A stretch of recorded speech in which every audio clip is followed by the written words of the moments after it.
All right, it's Friday, September 5th. We just got the employment report. And a lot of investors are making the mistake that this is something to be worried about, right? Something to get defensive about. So we're gonna talk this through. We got the so let's talk first. Let's look at the unemployment rate, right? This was obviously the pandemic, huge spike, big recession, right? And then it came back down. So now we're starting to creep back up, right? We're starting to creep back up. This is actually higher than this point. This is a new high for unemployment. We're at 4.3. This should be 4.2. I don't know why the data is showing up this way in TradingView. So we're making a new high there, right? Everybody's worried, concerned. Just so you know, historically, we're still at a low unemployment rate, right? 5% is where you really start to get, once you get above 5%, that has been historically a stage of recession, right? The beginning stages of recession. So we're still in a tight labor market, regardless of what you hear on a historical basis, right? So jobs growth, that was the unemployment rate. Now let's take a look at non-farm payrolls. This is what really, missed. Non-farm pay, these have been, falling off a cliff. Not really. I mean, that's an exaggeration, but non-farm payrolls have been decelerating for a long time. Okay. But we're not at zero yet. This would be zero. This would be negative, right? Below this line would be negative. We're not there yet. Are we going to hit negative? We could for a month or two. We might hit negative, but we're just, we're not there yet. And we're going to talk about why that's not a high probability situation. All right, because a lot of this is lagging data. We're looking at very lagging data. I believe this is the jobless claims. We are live also, so we have comments, jobless claims, kind of sticking around there, nothing too crazy. So let's get out of there and let's take a look at our other data. Hit the comments here. How you doing, Hassan? Oh, picture froze for a second. Glad it's back. All right, yeah, throw in the comments if you got anything. All right. So we have a weakening labor market. Obviously, we got that right first time. But remember, the unemployment report is, the labor market report is lagging data. It is hard data, but it's lagging data. We have two types of data. We got lagging data. We have soft data, right? More surveys. And then we have the hard data. The hard data lags. The surveys usually lead, but it really depends on the environment, what's driving everything. So right now, what we do have is our ISM data or our supply chain managers have been very bearish. But if you see here, the new orders are picking up. So this is all about unemployment. Employment is weakening across the US economy, but one of those reasons obviously is automation, right? We're seeing a lot of automation take over, number one. Number two is the tariff uncertainty. It doesn't mean, the hard data is strong. What do we have? We had GDP. GDP is still at 3.5%, above 3%. We're above trend or right on trend for GDP. So the hard data, the real stuff, the actual sales are strong.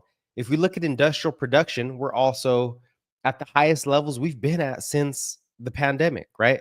Since after the pandemic when we received all that money. So point is, right, ISM manufacturing, we have the service economy, we have the manufacturing economy. We're seeing new orders accelerate.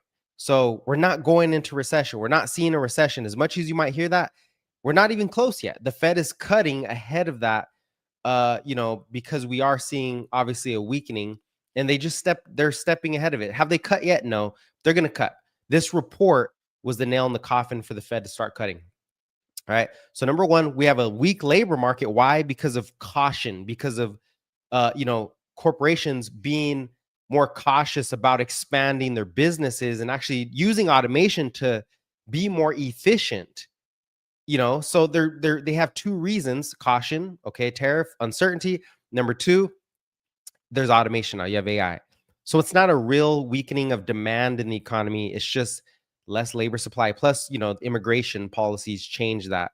So this is not a real big concern. It's more so of a cyclical change in the economy. AMD and NVIDIA tanked hard today. We'll take a look at that. So we look at the VIX too. So I wanted to look at that really quick just to show, that Our ISM data is still strong. Industrial production is also down here. Here we go. So if we look at industrial production, this is also, starting to rise. I think this is, what is this, S&P? Yeah, S&P 500. So we can kind of see that in the way. The S&P is rising here. No, this is PPI. That's not industrial production. Where's our industrial production at? We have retail sales up. Here it is.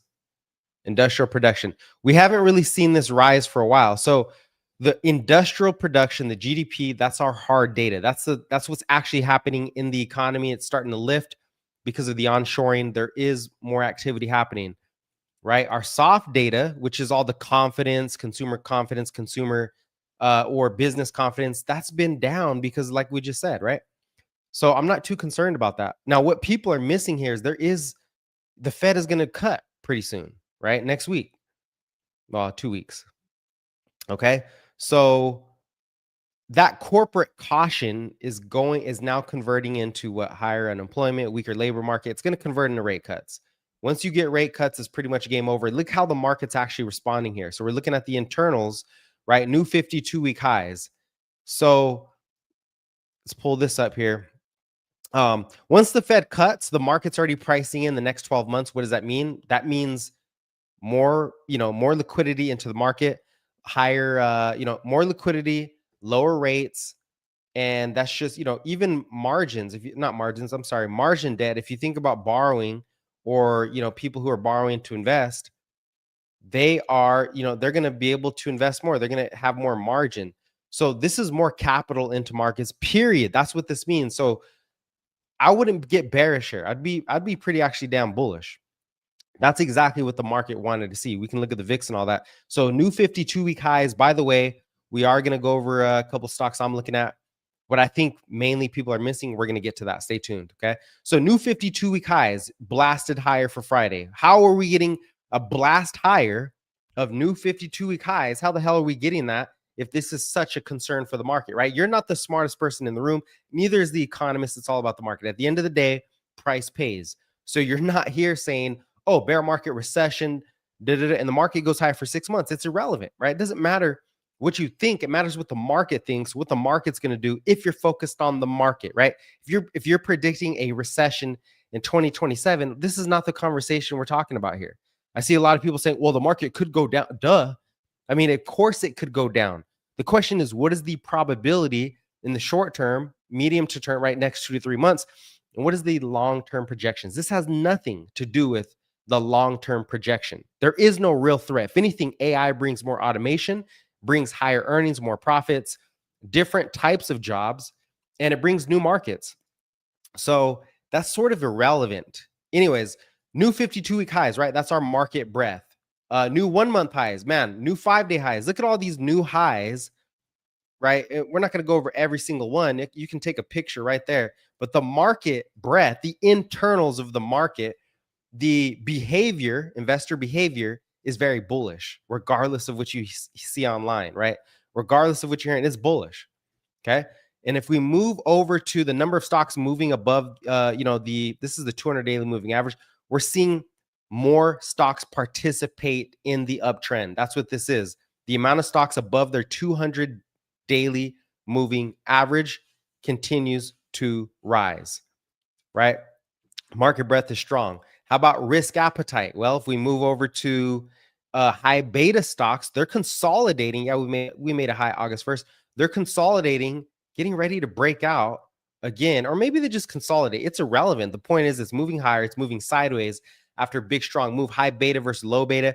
We're talking probably smaller cap stocks, mostly growth, things that move, stocks that are going to that have more volatility, right? That in the bull market, they move up faster than the S&P 500. We're seeing a rise in those stocks. Those stocks like, Oklo, crypto, industrials. Well, we can get into the details. More than anything, we're seeing high beta stocks, the riskier stocks, they like to say, the non-value stocks move up versus the dividend payers. Okay. So risk appetite is up.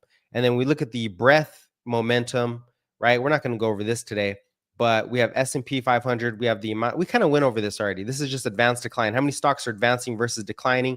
versus S&P. Let me take this out. In blue is the amount of stocks advancing versus declining. We're getting new highs. So overall, there's more stocks advancing versus declining. That trend continues. And now we need to just sit here and say, look, this is what this means. A weak labor market does what? It basically reflects corporate caution because they're not hiring as much, even though they're still growing. Well, guess what? The Fed cuts. Corporate, certainty comes back. There's less uncertainty. Oh, okay, our margins go up. That fixes our business. Not if you're failing, but that gives them more money. That gives them more runway.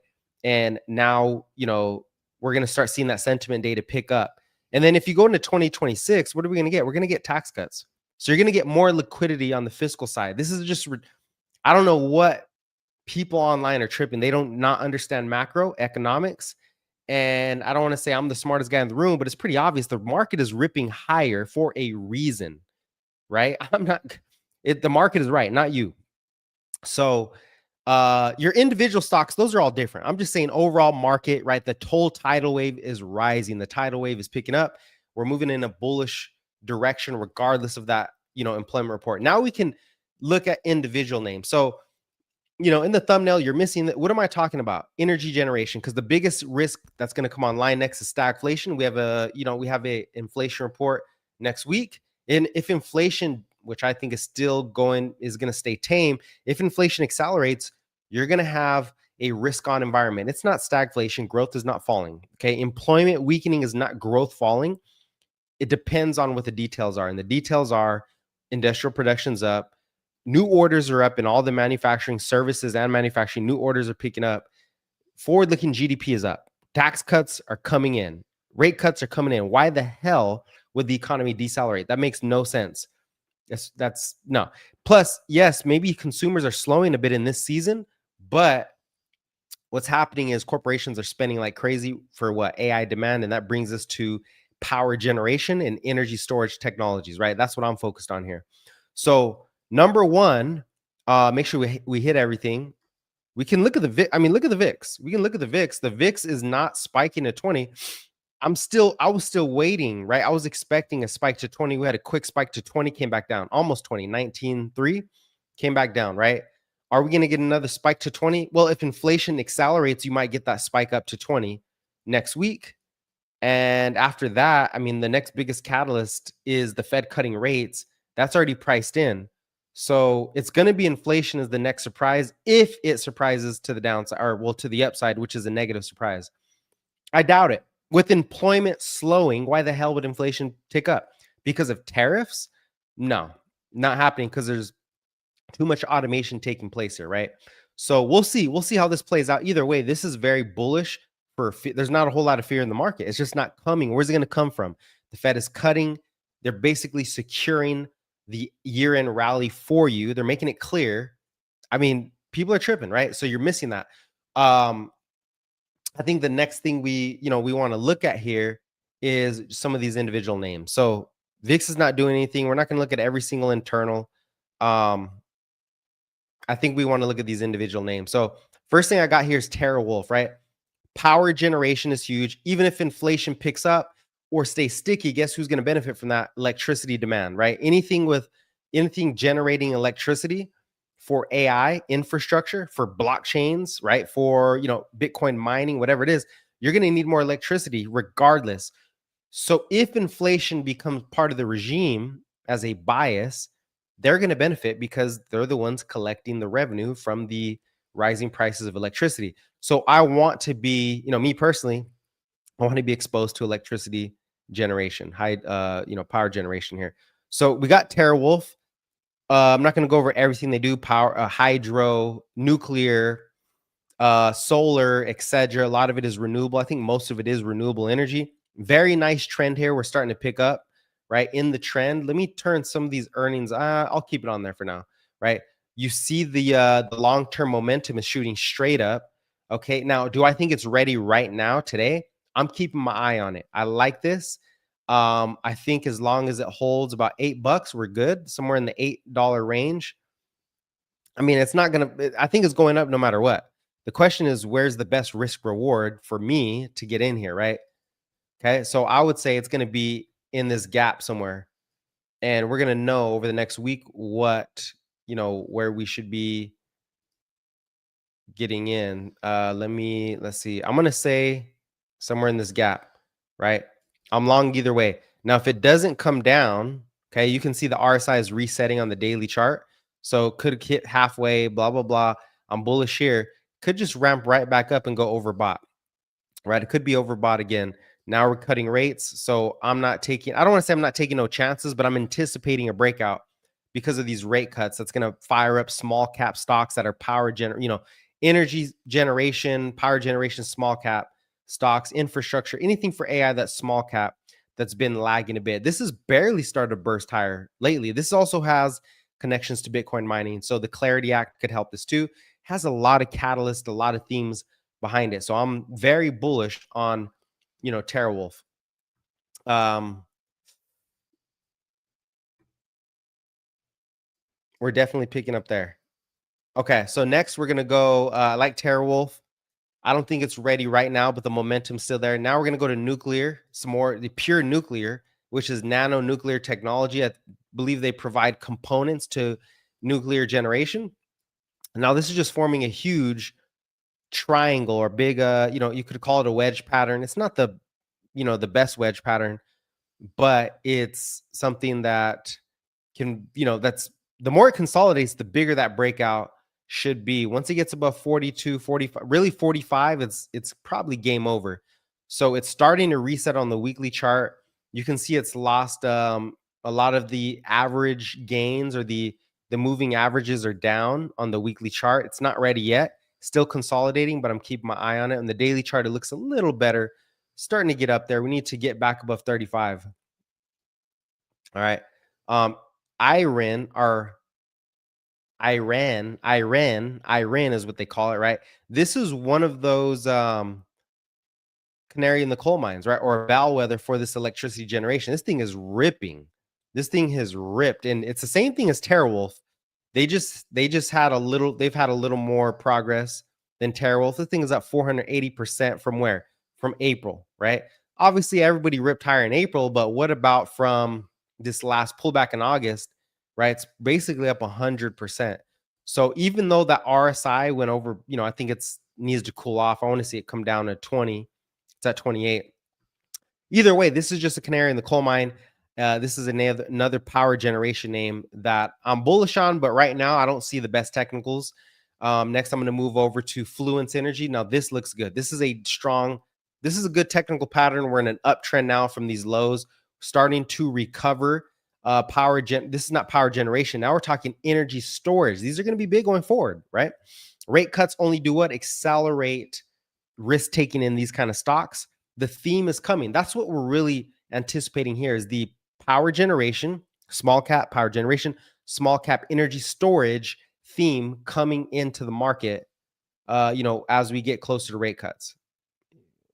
Widen this out. All right.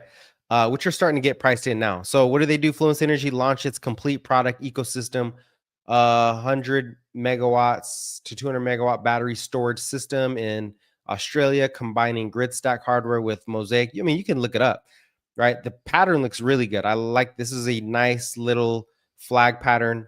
What does the momentum look like? Well, the momentum looks better on this one. On the daily, momentum, it could have one more downturn, right? But it is close to bottoming out. If it breaks out of this pattern, it's gone over 8. So I'm long above 8.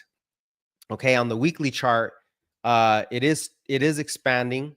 On the weekly chart, it's still also expanding, but it's not like breaking out imminently. We'll see some of these that are already starting to break out. This one's not, but it's there. It's getting close, right?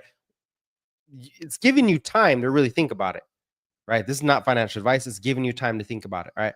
Now let's go to Microvast, right? Another battery technology company. Call it energy storage. These are going to be huge. These are going to be definitely needed.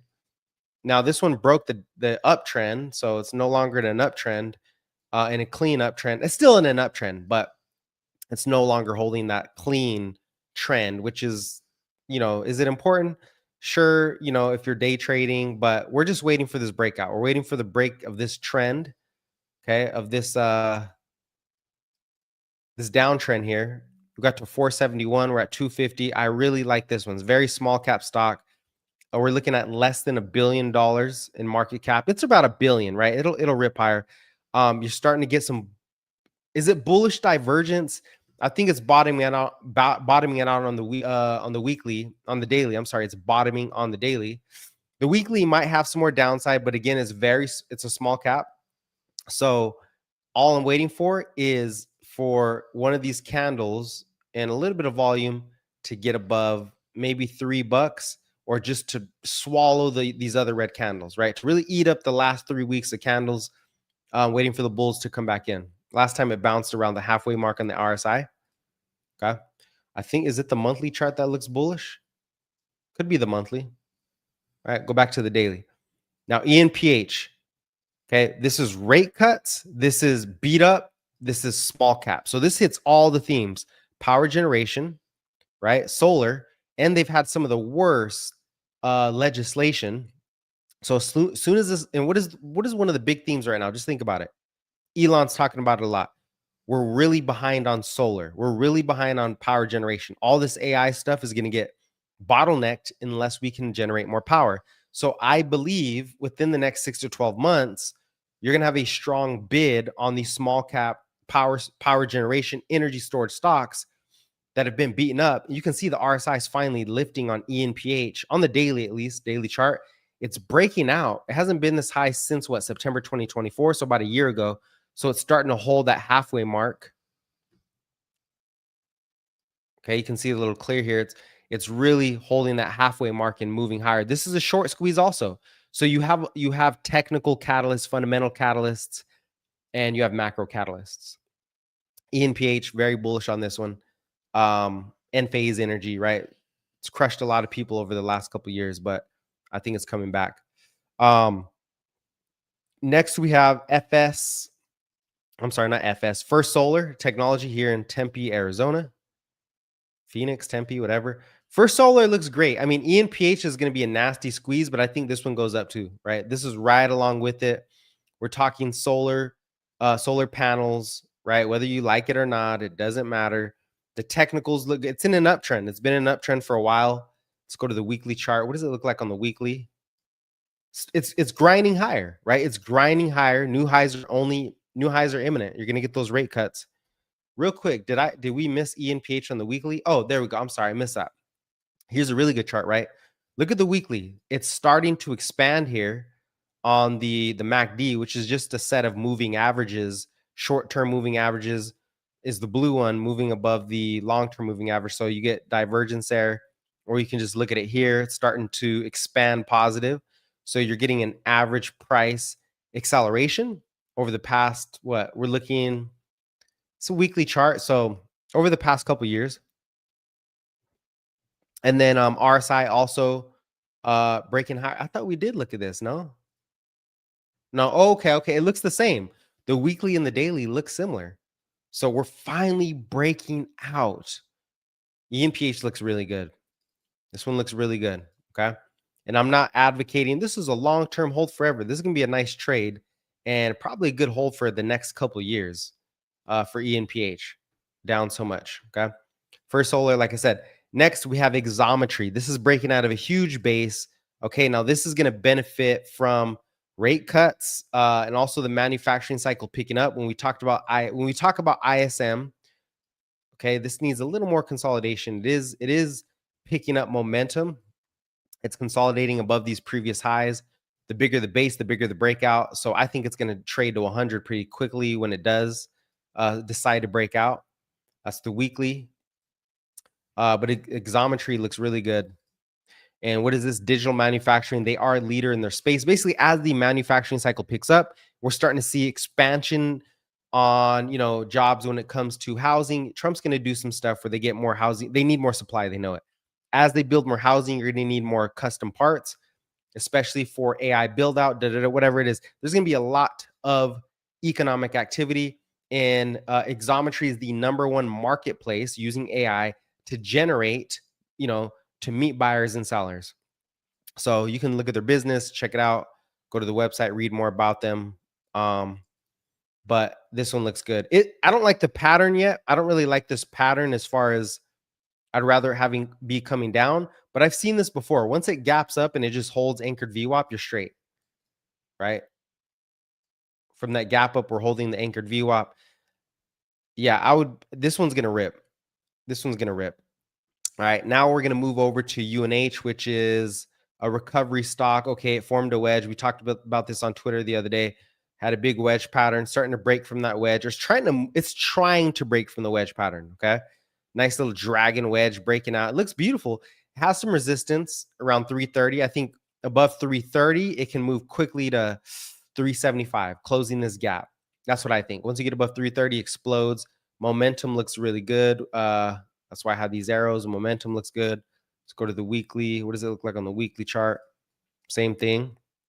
Strong recovery. Thinking about the economic conditions, how does this change anything? Well, even if growth does continue to slow, it doesn't do anything to UNH. Their stuff, all their stuff is just lack of confidence, really. And that's kind of irrelevant when the Fed's in this market environment. That's kind of irrelevant. It's not a new company. It's already a very mature company. These companies get bought up. So that's going to have a nice recovery. How high does it go? Who knows? I got it going at least to 500 over the next 12 months. All right, CRM. Okay. Now this one I think can move. This one, I like this one with options, especially debit spreads. It's had this, once it breaks this downtrend, boom, this thing is going back to all-time highs. It is a big market cap. There's a lot of questions around them, slowing this, slowing that. They're you want to call them the number one, other than Palantir, number one AI agents technology, right? Building out AI agents other than Microsoft and, CRM. My big thing is this: going forward, what do businesses around the world or the US want to do? Do they want to compete against Microsoft, the big guys, or do they want to use CRM as a non-competitor? They're going to use CRM. They're not going to use Microsoft and get cannibalized and monopolized, unless, Microsoft has a reason, that's just way better than CRM. So either way, there's there's trillions of dollars of AI going around over the next 4 to 5 years, not next year, but the market looks years out. CRM is now starting to recover on a technical basis. Here's our weekly chart. A lot of support here around 235, 236. I'm bullish. And I think it breaks all-time highs, at least by next year. So we're early stage here. I just think AI agents, everybody uses CRM, almost everybody, right? This is an AI play on this software. Now, when it comes to the picks and shovels, AMD finally hit the price target, right? Around 150, 145 is this volume gap that I've been looking at. 145, 150. AMD is now in that buy area. Momentum is slowing on the weekly, but it's in the range, right? It's in the range. So I think, we should bottom over the next couple of weeks by the end of September. September is a big month. That's why I'm pointing out September. September is a big month because it's more than likely the bottom of the market for a lot of these stocks. Maybe the S&P does something different. I think the S&P keeps going up. The Qs might slow down, big mega cap tech, just because of positioning. We look at COT, commitment of trader positioning.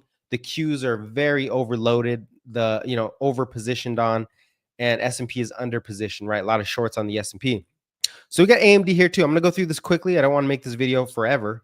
Okay, Opendoor, absolutely ripping. I wouldn't chase it here. It's probably a good momentum play for day traders, for swing traders weekly. I got leap calls. I want to see, can it really get to $80? We'll see. I'm going to add whenever it has a sharp pullback.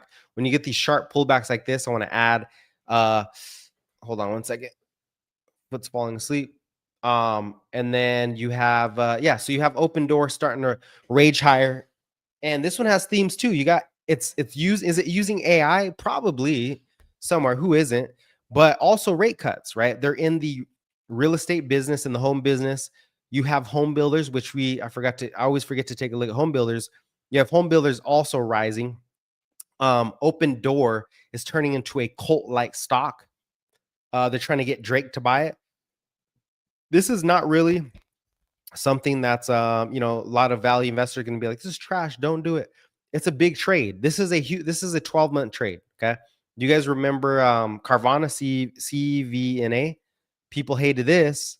And what did it do? It went from 395, no, I'm sorry, 370 back in 2020, traded all the way down to $3.50. It dropped 99%. What did everybody say? Oh, this is trash. Don't buy it. Don't trade it. Well, guess what? You made 10,000% if it went all the way back to all-time highs, right? Off a short squeeze and just negative 10,000%. That's insane. You're not going to capture all of it, but if we get Opendoor make one of these moves, well, and it didn't do this overnight, right? I mean, this was a grind higher. This was about 3 years from the lows, if you want to say when it actually recovered and broke out, where people said it can't get past 60. You're talking, a year and a half, 500%.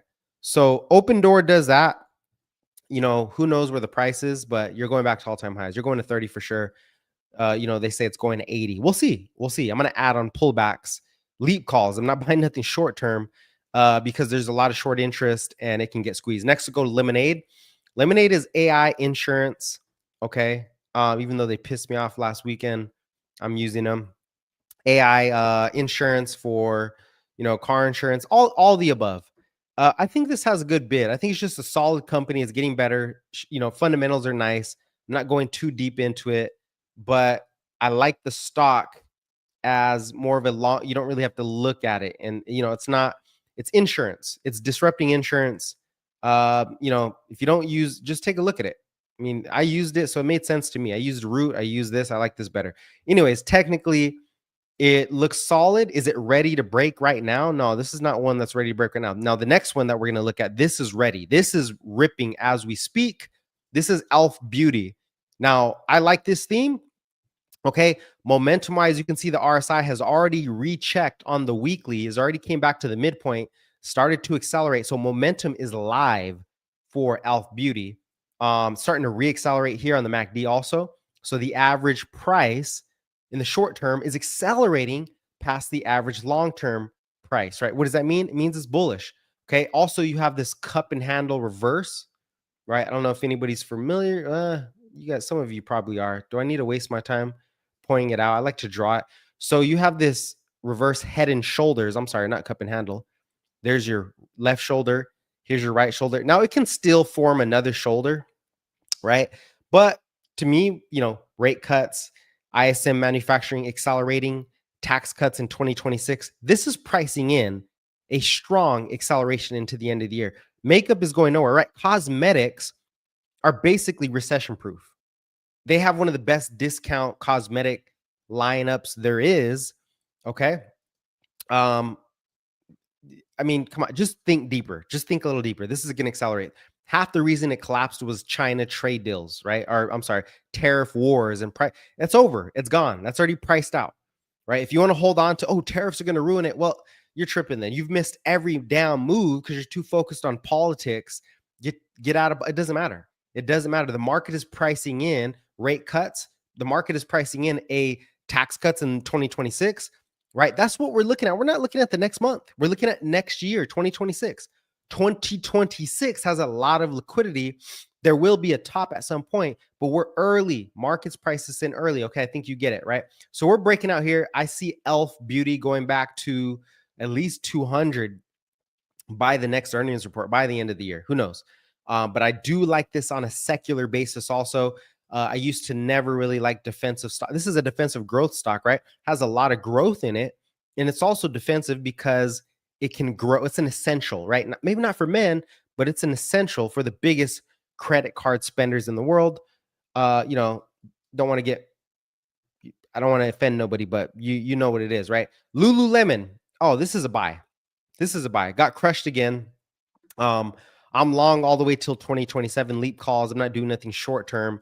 You can short it all you want. They're going to recover. Lululemon has solid stuff. They got a little ahead of themselves. I think it's way oversold. I'm sorry. Yeah, way oversold. Might take a while, but you're looking for a recovery in the next 2 or 3 months. They're getting rate cuts. Does that really benefit them? Not really. I still like the stock. I like the stock. I think it's, I think they're going to make a deal with who knows what celebrity, and then we'll see what happens. They're going to make a deal with the celebrity. I guarantee you by the end of the year, Lululemon is going to recruit somebody And who they did already announce what? They announced something. I don't remember what it is. Okay, what do we got? 35 minutes. Okay, here we go. Symbolic. Here's a rate cutting stock. This is robotics manufacturing, right? They're already Target uses them, Walmart uses them for inventory. They basically increase efficiency using robots. No humans really involved. It's already in a bullish trend. It broke out of this huge flag pattern. When you see this long of a pattern, this is bullish. We called this out earlier in the year. It was in June, July, in the summer, beginning of the summer. Now it's finally pulling back from like 64. It's getting ready to make a new leg, right? To make a second leg higher.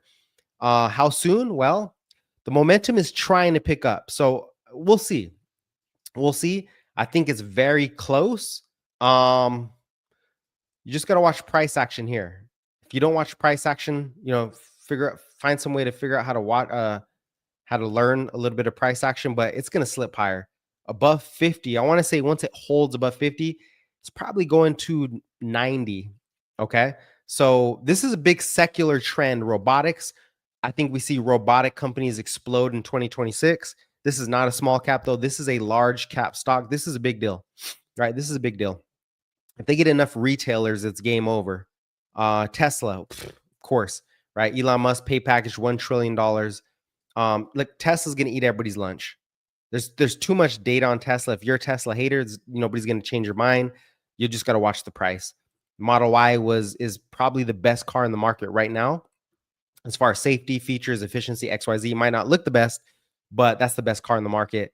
Outside of China, China has some great cars, but forget the damn cars. We're looking at robotics, right? You're looking at energy storage. This is bigger than Fluence Energy, biggest energy storage company right here. Plus, you have autonomous robots. Those are coming. My bad, Asan, I missed you. Opened a large position on Lulu today at 165. Nice. Yeah, I think you'll be good on that. I think you'll be good on Lululemon. Okay, we're almost there. Now we're heading to healthcare, right? New innovative healthcare.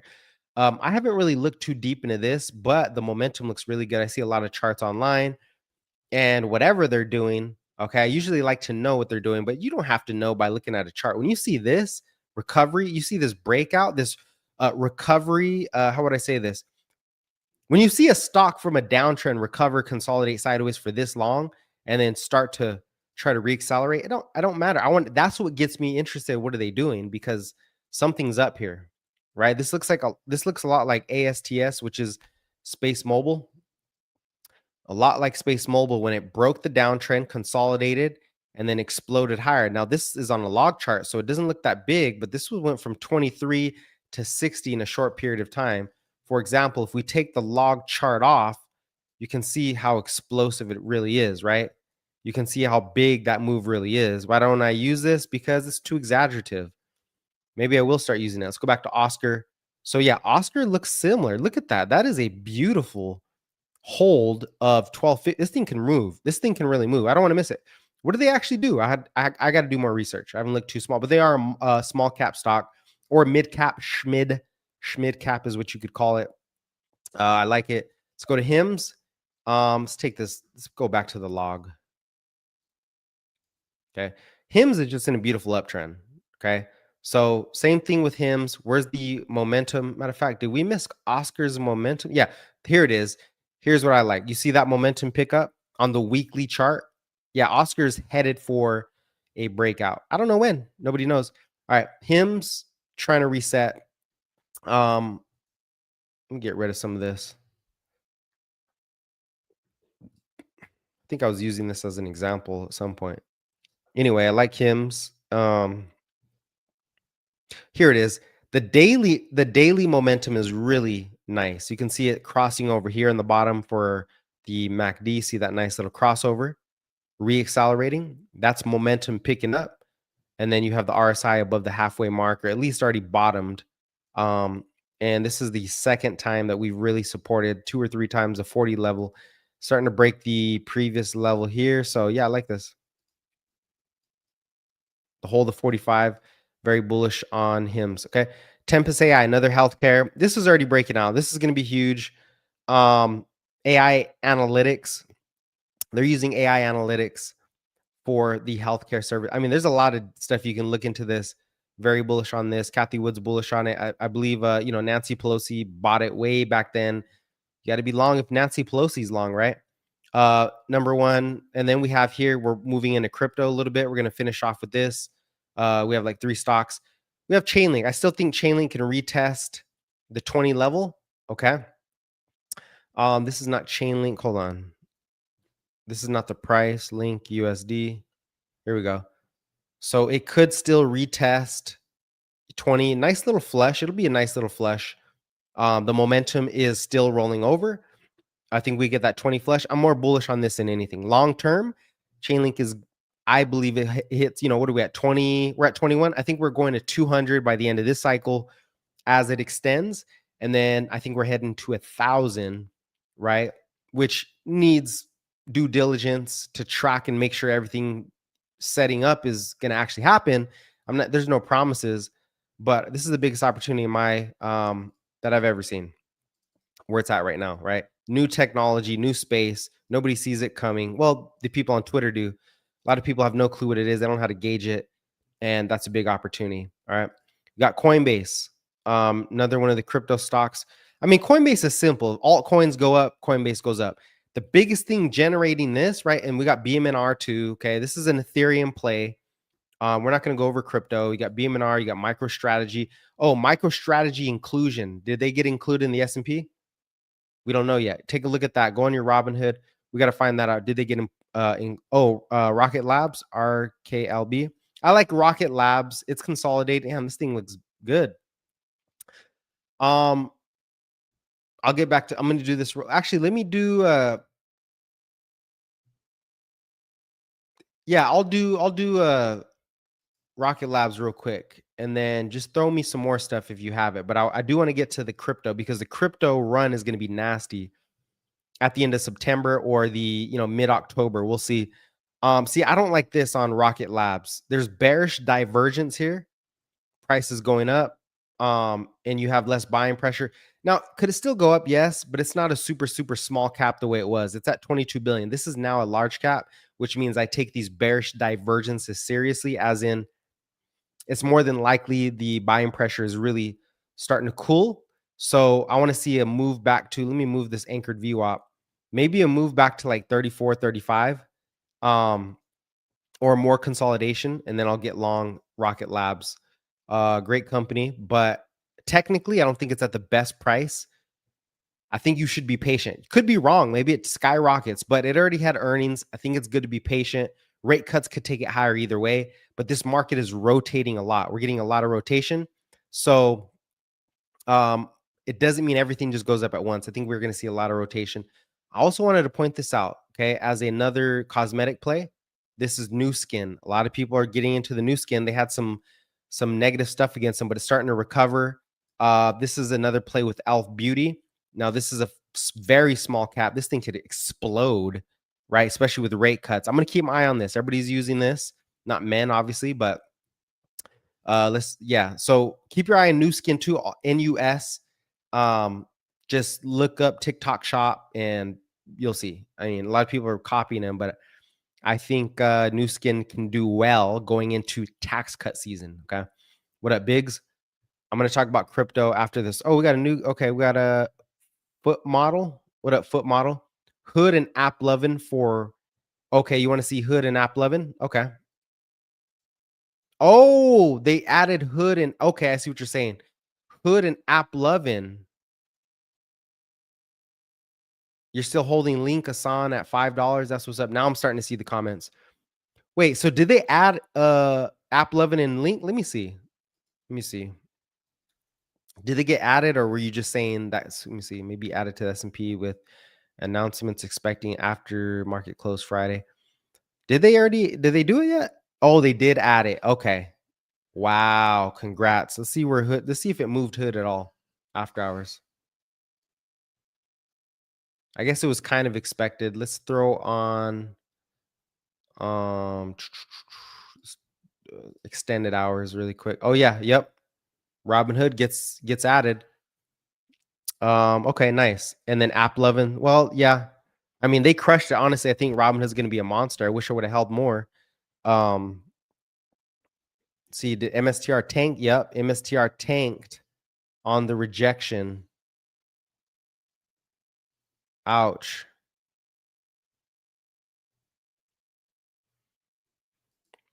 Too frothy, I guess. Probably after the SEC, or not the SEC, after the NASDAQ said, hey, you guys got to be careful with what you do. We'll see. Damn, I was really hoping for MicroStrategy to get included. That was part of my thesis. But it's going to move with Bitcoin.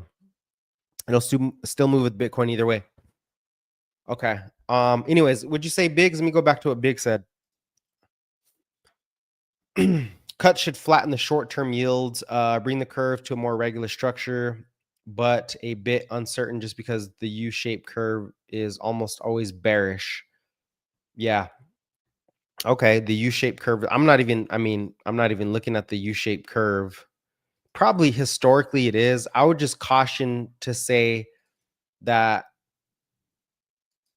history has not really played itself out as far as yields and bonds and market as much as it did in the past. It really hasn't. You can look at plain like first order things, which is if the economy tanks, bonds go up. That's been true for the most part. But when it comes to all these curves and all these different connectors, I feel like some of it has got disproven or just didn't work. So I wouldn't be too worried about it. Although it's good to keep in mind, right? Is it bearish? I just want to look at the data, right? If the Fed's cutting, inflation is tamed, and the ISM cycle's barely starting to move up, I'd say it's pretty damn bullish. But it does depend on what you're looking at. I'm very bullish. I'll just put it that way. Just throw my bet out there, right? I'm bullish. I think we're still there's still a lot of uncertainty in the market, a lot of rotation, not a whole lot of exuberance yet. Once we get there, I'm going to be bearish once the market really explodes. Then I'll start to get more. I don't think the market's really exploded that crazy yet, right? We saw a nice recovery and then a small tear up. But when I say explode, I'm speaking of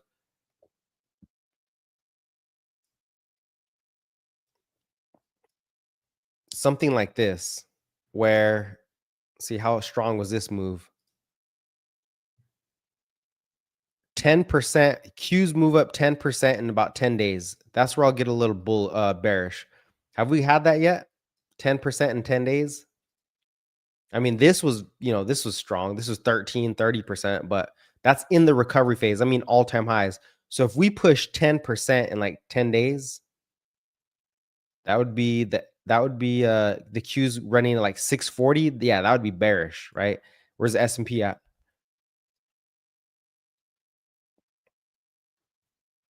S&P runs up. How much is 10%? Let's see. If the S&P runs up 10%, I can't even get it. Sheesh. See, that would be insane. 10% in 10 days.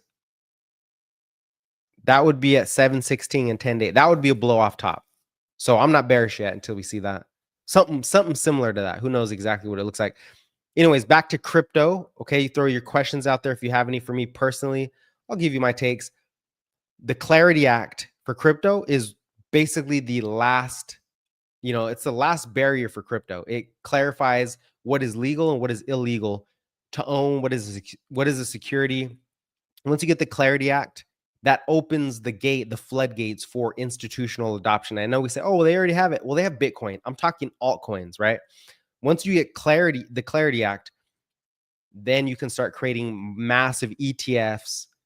Who knows how else they can financially engineer it? And you can get a lot of big money just straight up into crypto. So the Clarity Act is next. Also gets implemented inside of the financial system. Big banks can now hold it in the balance sheets as a digital asset.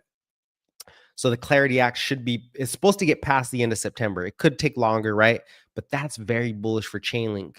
Chainlink underlies all structure, all market structure for blockchains, not just crypto, blockchain in general. It is the core market infrastructure. You guys have heard me say this 1,000 times. You got to stay patient though, right? You have a lot of rotation in the markets. So Clarity Act will clear this up. Very bullish on Chainlink as always, right? Okay, what else we got here? I think that's all I wanted to cover. We're at 50 minutes. I didn't want to make this video too long. I would just say that to close out here, there's probably other stuff that I missed. How did Hood go? Okay. Oh, ITB. That's right. Some of these home builder stocks, like they're a little overbought now. They're getting there, but they look good on the pullback. Okay. So point is this: the Fed is cutting. Okay. From you guys will see the Fed is cutting. Very bullish. Okay. The Fed cutting is bullish. Why? Because we're not headed into recession. A lot of the employment numbers are lagging, and it's like a small dip. It's a slowdown in the economy at the end of the summer, obviously, right? When you get a slowdown, because the market, the economy doesn't go straight up. It ebb and flows, right? It cycles up and down. We're in the down cycle. That's it. We're in a down cycle for the economy. And if you use common sense, just think, oh, rate cuts, what does that mean? That's a flood of liquidity into companies. They can hire more, they can extend more, right? Their confidence goes up. And confidence goes up, that means they actually expand and they're going to use more AI, right? Also, that gives more money for creditors, right? Or for debtors. Well, let's just put it this way: it gives more money for investors to also take more risk. So there's going to be a lot more money sloshing in the system, or at least expected. And then you head into 2026 with with tax cuts. You might get 3 cuts with tax cuts. So my point is this: watch the VIX as always. Okay.